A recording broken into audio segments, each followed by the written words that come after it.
Happy and prosperous 2014, and welcome you to this press interaction of the Honorable Prime Minister. May I, with your permission, set the ground rules for this interaction, because I know that all of you would be anxious to ask your question, but obviously there is a certain paucity and a constraint of time. Therefore, the Honorable Prime Minister would read out his opening statement, and after that I'll try and identify as many of you as possible so that you get a chance to ask that question. But I would request you to bear with me because, as I said, there is a certain limitation that we have in terms of time, and with that I would request all of you to kindly switch off the mobile phones. And now I would like to welcome the Honorable Prime Minister and request him to please address all of us.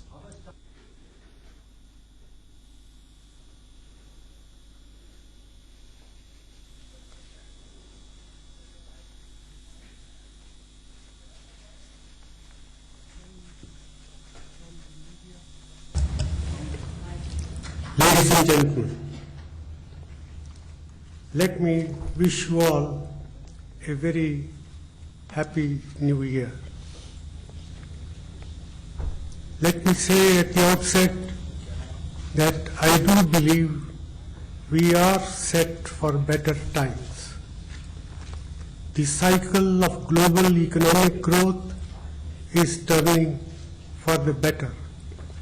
Many of the steps we have taken to address our domestic constraints are coming into play. India's own growth momentum will revive. An important development in the year that has gone by is the demonstration of the strength of our democracy.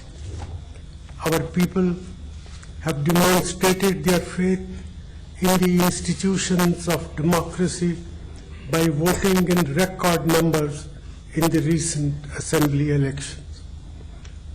Our party did not do well in these elections, but we welcome the extent of participation, and we will reflect on what the results tell us for the future and learn appropriate lessons. Our democratic constitution and the institutions of our democracy are the cornerstones of modern India.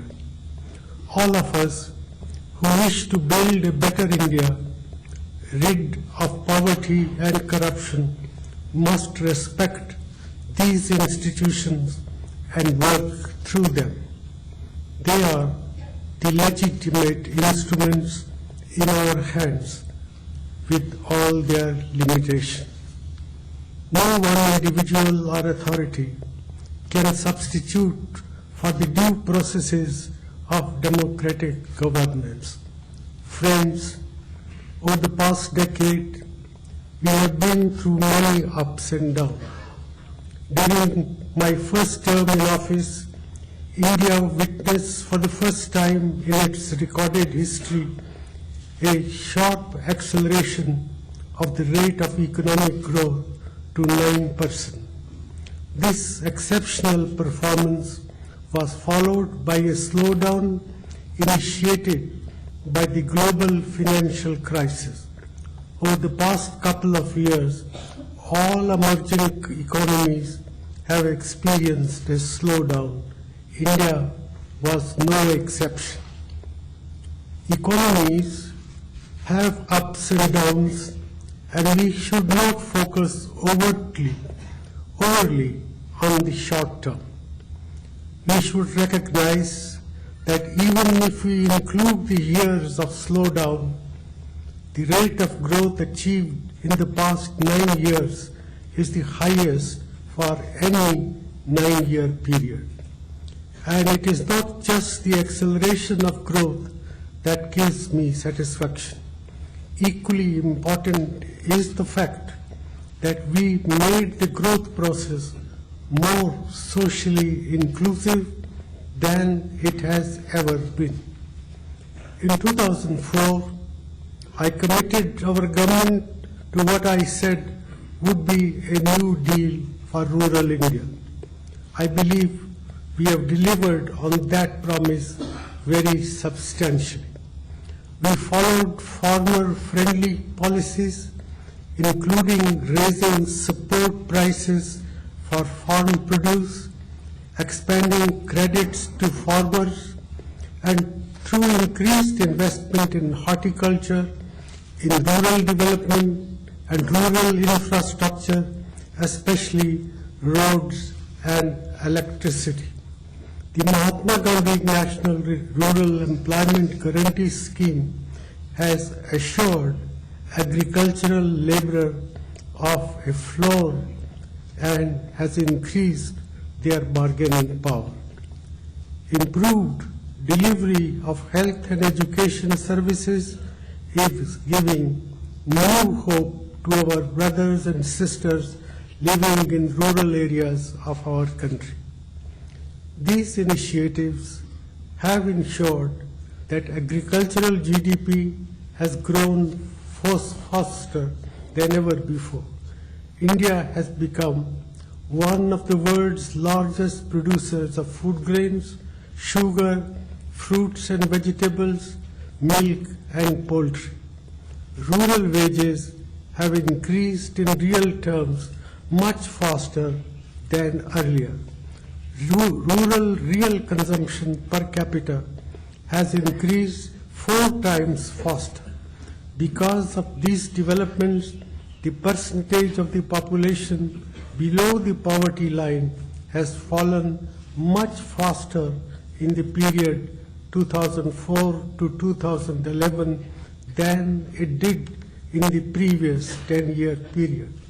As a result, the number of people below the poverty line has come down by 13.8 crores. Friends, education has been a key element of our strategy to increase the productive capacity of our economy and improve access to better jobs.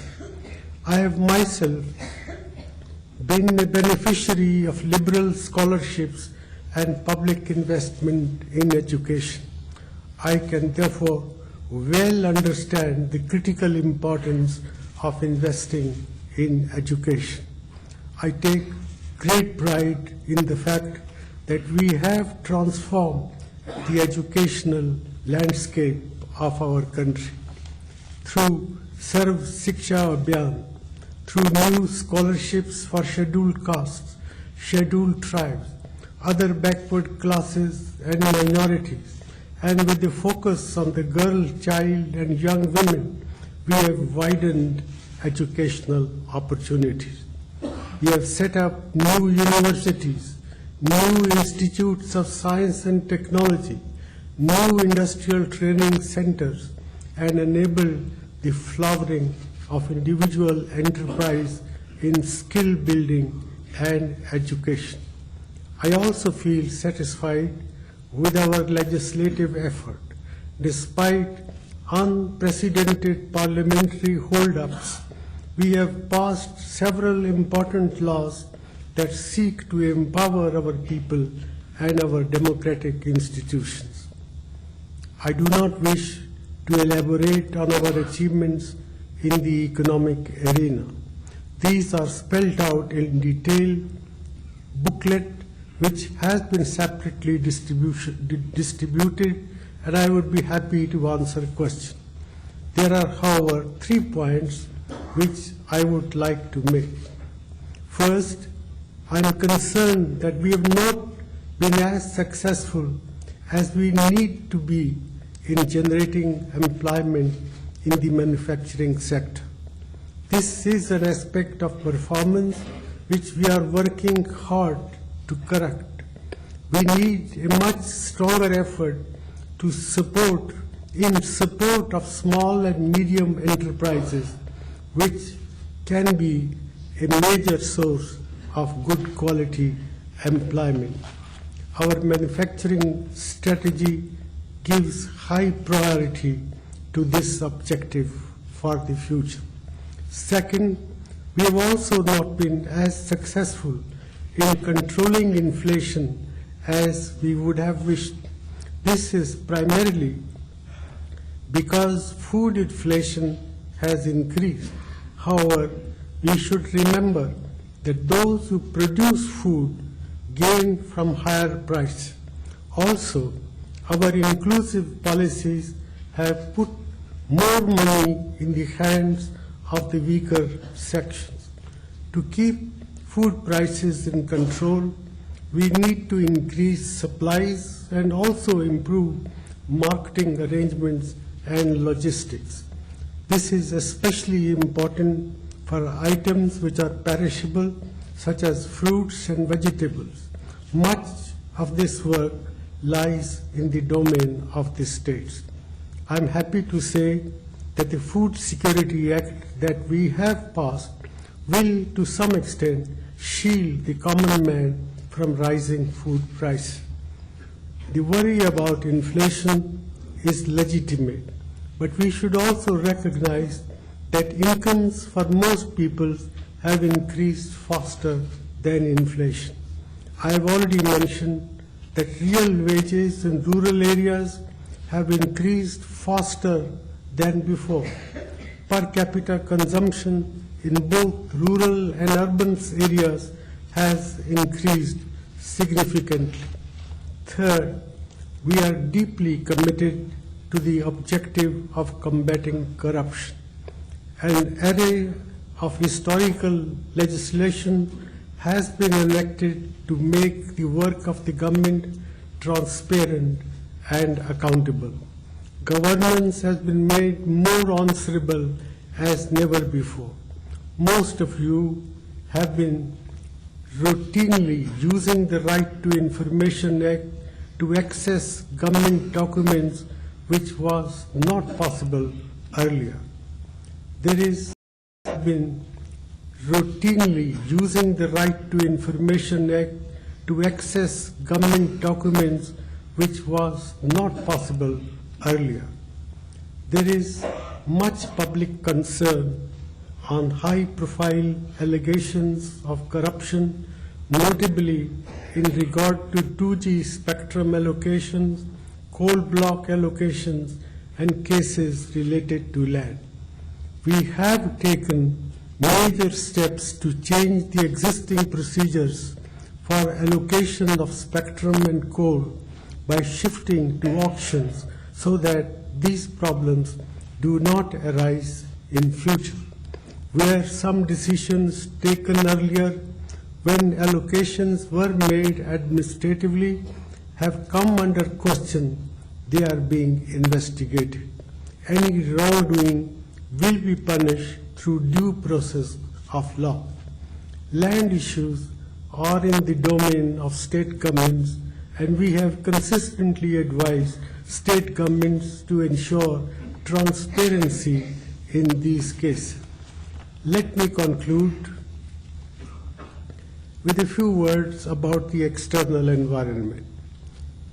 The one lesson we shall all learn from our experience over the past decade is that the world around us is becoming more challenging.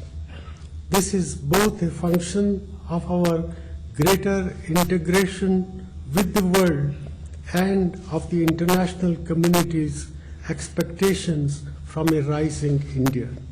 This is India's manifest destiny. We should recognize it as such and learn to deal with it. India will continue to invest in its defense and national security, in providing security to its own people and ensuring regional security and stability. At the same time, we will continue to seek better relations with our immediate neighbors, knowing that the destiny of the Indian subcontinent is linked through a shared history and a shared geography. It has also been my effort to build long-term, stable and mutually beneficial relations with all major powers and all our Asian neighbors. We should continue to benefit from global opportunities and contribute to global efforts in creating and managing global institutions to deal with global challenges. Friends, I have enormous confidence in our people's ability to deal with challenges at home.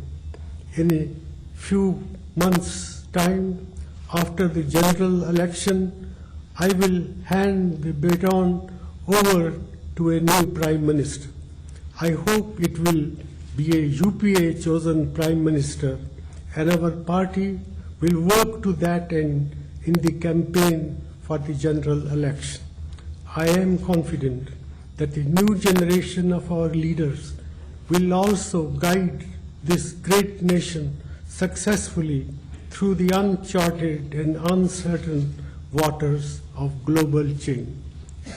As we enter the new year, we will continue to implement our policies with vigor and commitment, aiming to revive growth, promote enterprise, generate employment, eliminate poverty, and ensure the safety and security of all our people, particularly our women and children. Our government will work ceaselessly till its last day. Thank you and Jai Hind.